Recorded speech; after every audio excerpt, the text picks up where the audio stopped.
The honourable member for Etobicoke Centre. Thank you, Mr. Speaker, and I've listened to this debate with great interest, and I think it's clear to Canadians and to our allies, and most certainly to this side of the House, what kind of threat ISIL poses to the world and to Canada. It is clear to respected Liberals statesmen like Lloyd Axworthy, Ujjal Dosanjh, and Bob Rae, who so ably led the Liberal Party in the interim. All of these very well-respected Liberals agree that joining the coalition mission against ISIL is the right course of action. In fact, Mr. Speaker, another Liberal, Mr. Duncan Nyberg, an Afghan war veteran, wrote to me yesterday describing his disappointment with his own party. And Mr. Nyberg said, and I quote, "I'm proud of your government today, sir. As a Liberal, I will be very disappointed if the Liberal leader and the Liberals do not support the motion before the House today. Feel free to share my sentiments with colleagues. This is a good motion. This is an absolutely necessary motion. I'm finding it difficult to support my party when they pull stuff like this," unquote. Mr. Nyberg also told me that he registered his disappointment with his NDP MP as well, the member for Scarborough Southwest, and I do urge that member to respond to Mr. Nyberg and explain why his party is not willing to do what it takes to defend Canada and Canadians to the fullest of their ability. Mr. Speaker, how do Liberals explain their hypocrisy and the clear split in their party to Mr. Nyberg, a Liberal and a Canadian veteran, and in fact to all Canadians, as to why they are prepared to compromise the safety of Canadians, something that Mr. Nyberg served in Afghanistan to defend?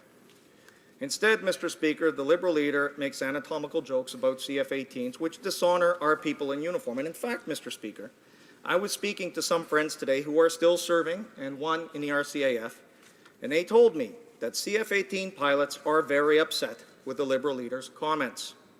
They have families that they wish to protect and are ready and willing to undertake this mission on behalf of all Canadians. In a Globe and Mail today, Mr. Speaker, the Liberal Party says it plans to support the Canadian Forces combat mission in Iraq once it is approved by the House of Commons, even though it will vote against Canada's participation in this vital mission. Mr. Speaker, I truly remain confused by their position.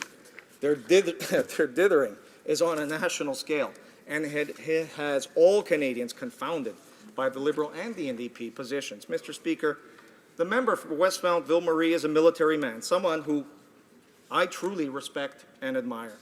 A Navy man with a military tradition in his family, and a proud one, which I heard him remark upon today in this House. And I simply do not understand his defense of his party's lack of leadership and lack of vision and lack of understanding of this grave issue, because for him, Mr. Speaker, this must be entirely counterintuitive and most certainly against all that he was trained to be and to do in the Canadian Armed Forces. Canadians are widely in support of this mission, Mr. Speaker, because they recognize the threat to us all, and they recognize that it is necessary to take our rightful and necessary place amongst our allies and contribute to our collective global security.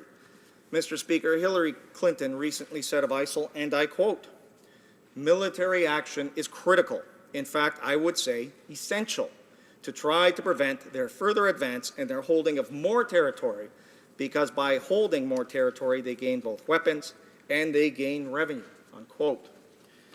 Mr. Speaker, Mrs. Clinton said it very simply, and I hope that this somehow resonates with the opposition parties. The NDP cried loudly about this mission as being solely a humanitarian mission. Mr. Speaker, Canada has given significant amounts of humanitarian aid already. We are currently the 7th largest contributor to humanitarian assistance. We are adding Iraq to Canada's developing country partners. We have given money, materiel, and have already and continue to resettle refugees from the region. The NDP's position makes it clear to me that they are not and may never be ready to accept the awesome responsibility of defending Canada and Canadians.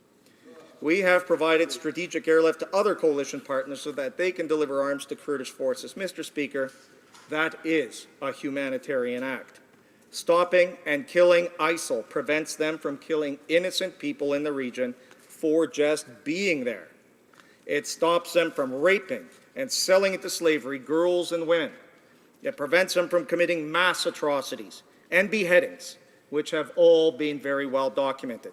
It will prevent them from coming to Canada. And I remind you, Mr. Speaker, radicalized youth fighting abroad with ISIL and threatening to return home is a global reality in many countries.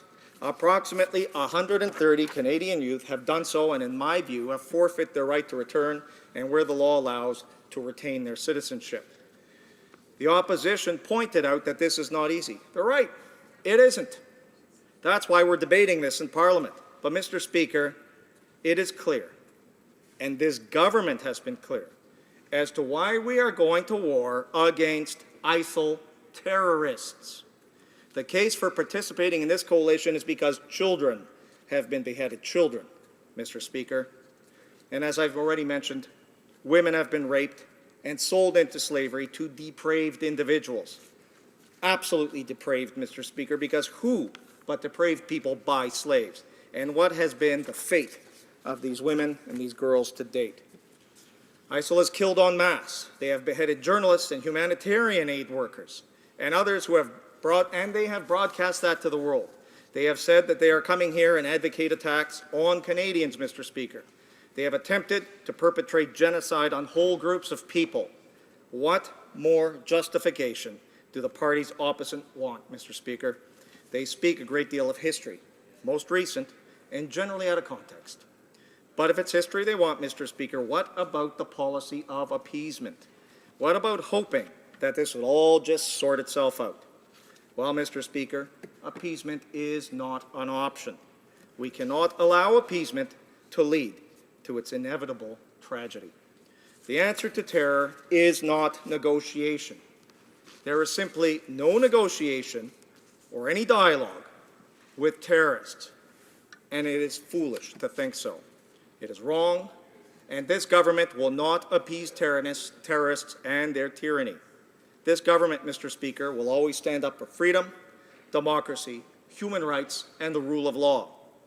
We will always stand for the rights of people around the world, especially minorities. We will stand with our allies in a mission that is internationally sanctioned. The Security Council stresses, and I quote, that terrorism can only be defeated by a sustained and comprehensive approach involving the active participation and collaboration of all states, as well as international and regional organizations to impede, impair, isolate, and incapacitate the terrorist threat, unquote. The world is united against ISIL. The Iraqi government has asked us for assistance, and that, Mr. Speaker, is precisely what Canada is going to do.